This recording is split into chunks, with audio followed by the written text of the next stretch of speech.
malam yang sunyi, ketika hati penuh harap dan doa mengalun diri, ada kisah yang menggugah jiwa tentang harapan bagi mereka yang tengah diuji dengan penyakit yang sulit disembuhkan.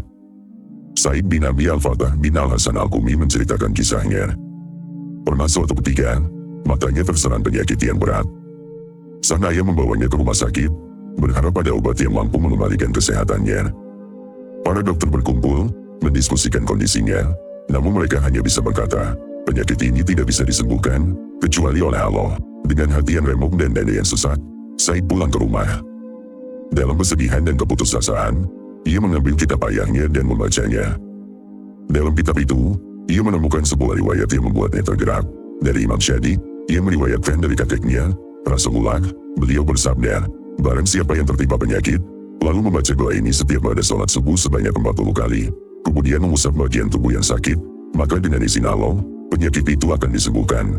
Doa tersebut adalah, dengan menyebut nama Allah yang Maha Pengasih lagi Maha Penyayang, segala puji bagi Allah, Tuhan semesta alam. Cukuplah Allah bagi kami dan Dialah sebaik-baiknya pelindung. Maha suci Allah, sebaik-baiknya pencipta. Tiada daya dan kekuatan kecuali atas pertolongan Allah yang Maha Tinggi lagi Maha Agung. Said pun menanti waktu subuh dengan penuh harap. Ketika subuh tiba, ia segera menunaikan sholat, lalu duduk di tempatnya dan membaca doa tersebut sebanyak 40 kali. Setelah selesai, ia mengusap bagian yang sakit dengan kedua tangannya. Seketika, ia merasakan keajaiban. Rasa sakit itu perlahan menghilang, dan Allah menyembuhkan penyakitnya. Namun, hatinya masih diliputi keraguan. Ia memilih untuk terus membaca doa ini selama 3 hari berturut-turut, hingga benar-benar yakin bahwa ia telah sembuh. Dengan penuh rasa syukur, ia menceritakan keajaiban ini kepada ayahnya. Sang ayah pun bersujud syukur, memuji kebesaran Allah atas kesembuhan anaknya. Kisah ini tidak berhenti di situ. Sang ayah, yang penuh rasa syukur, menceritakan pengalaman ini kepada seorang tabib non-muslim.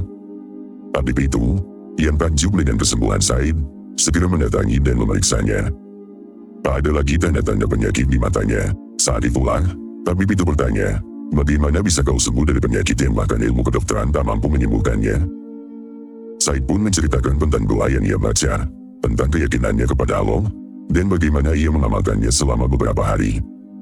Mendengar hal itu, tabib tersebut tersentuh. Dengan hati yang lapang, ia mengucapkan kalimat syahadat, aku bersaksi tiada Tuhan selain Allah, dan bahwa Muhammad adalah hamba dan utusannya. Ia pun memeluk Islam, karena menyaksikan sendiri mukjizat doa yang diajarkan oleh Rasulullah.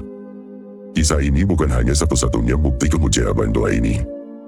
Said Ali bin Taus, seorang ulama besar, menegaskan bahwa doa ini telah terbukti ampuh. Ibnu Fahd, seorang ulama lainnya, juga telah mengamalkan doa ini dan merasakan manfaatnya. Bahkan Allamah Al-Majlisi mencatat dalam kitabnya Miqbasul Masyabi bahwa doa ini sangat dianjurkan untuk dibaca selama 40 hari berturut-turut untuk menyembuhkan berbagai penyakit. Al-Kafami, seorang ulama yang sering mengamalkan doa ini, menuturkan sebuah kisah tentang seorang lelaki yang terserang penyakit parah. Berbulan-bulan ia mencoba segala cara untuk sembuh, namun semua usaha sia-sia.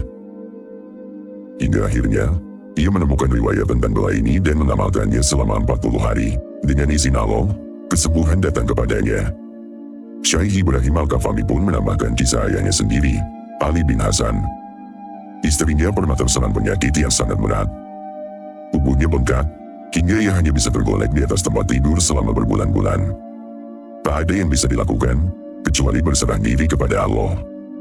Ayah Syekh Ibrahim lantas teringat doa ini. Ia meminta istrinya untuk mengamalkannya selama 40 hari. Dan subhanallah, berkat doa ini, istrinya sembuh sepenuhnya. Bukan hanya itu, dalam sebuah kitab tertulis bahwa banyak orang yang mengalami keajaiban doa ini. Salah satunya adalah seorang lelaki yang hampir kehilangan pendengarannya. Ia mengamalkan doa ini selama 40 hari, dan Allah mengembalikan pendengarannya seperti sedia kala. Seorang ulama lainnya, juga mengamalkan doa ini untuk berbagai penyakit berat yang hampir tidak ada harapan sembuh. Ia membacanya setiap pada subuh selama 40 hari, dan setiap kali, doa ini menunjukkan keampuhannya. Sungguh, inilah doa yang diwariskan dari Rasulullah, doa yang menjadi cahaya harapan bagi mereka yang diuji dengan penyakit berat. Tidak ada yang mustahil bagi Allah. Ketika segala ikhtiar telah dilakukan, ketika semua jalan tampak buntu, maka serahkanlah segalanya kepadanya. Bacalah doa ini dengan penuh keyakinan dan keteguhan hati. Karena sesungguhnya, Allah adalah Sang Maha Penyembuh.